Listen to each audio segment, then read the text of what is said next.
Welcome to the year 2026, and I thought I would show you my teeny tiny Christmas haul for books. Now, technically, I wasn't going to get any books. I didn't ask for any books for Christmas. They were on none of my wish lists because basically I've realized that I have so many books on the shelf that will take me like years to read them all. So I was like, I'm going to have to refrain, refrain, refrain. But I did think because one of the things my husband and I did when we were first like sort of dating, like we were already together, but like going on dates, would be when I was in the States, we would go to Barnes and Nobles in his town, grab like a Starbucks and browse the shelves and maybe buy books. And I've got quite a few books like A Prayer for Owen Meany from those sort of excursions that we would do. So I was like, okay, maybe I'll buy like one book at Barnes and Nobles. But then we ended up on this trip. We went to New Mexico to visit some of his family, which was great. And yes, I have a hole there. Thanks, bunnies.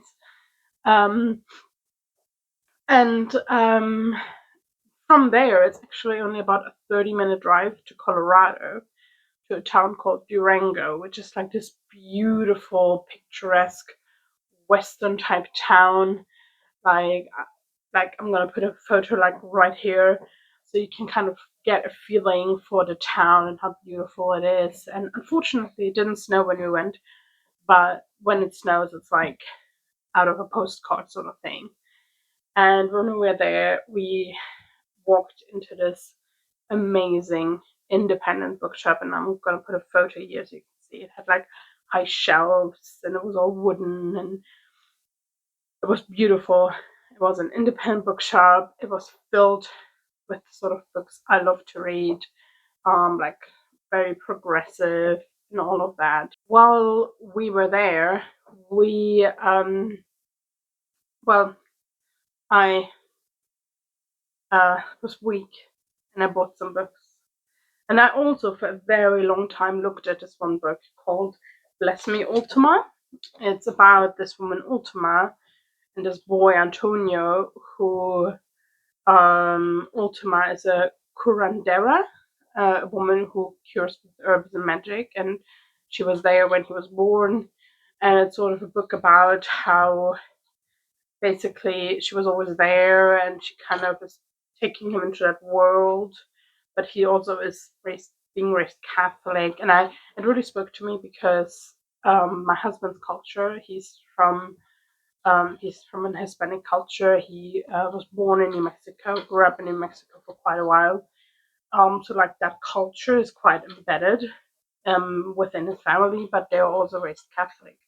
So I found that very interesting because it was very relevant. And I was reading it for a long time. It's like, and in the end, I put it away. But then Michael's dad was like, actually, I have that book on my bookshelf. I haven't read it, but I can give it to you. And normally I don't take books that people haven't read from them. But Michael's dad is literally like, there's some books on his shelves he hasn't read in 15 years. So I was like, I can take this, read it, and give it back to him before he would probably ever get around to reading it, if he ever reads it. So I got it for free, so it doesn't count. And I'm gonna be reading it, and it's really interesting. But also while I was there in this amazing bookshop, I was like, I should say the bookshop is called Maria's Bookshop. With a lovely little bird.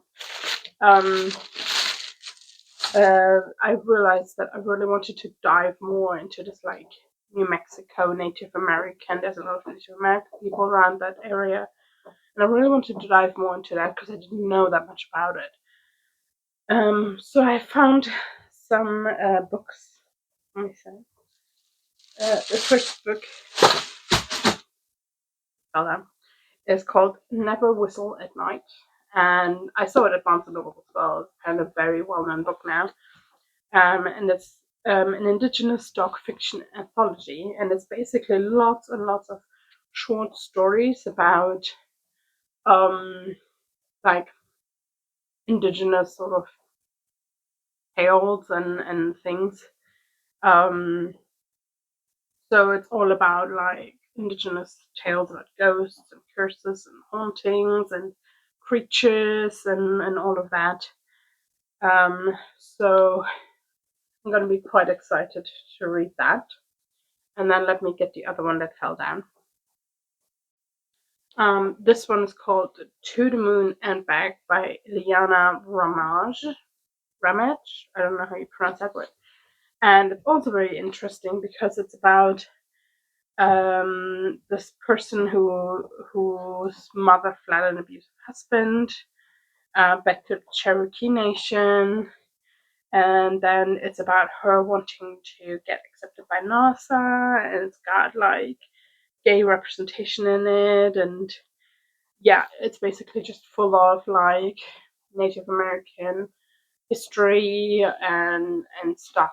And I just found it very interesting, and it's the most expensive book I think I've ever bought, at $30.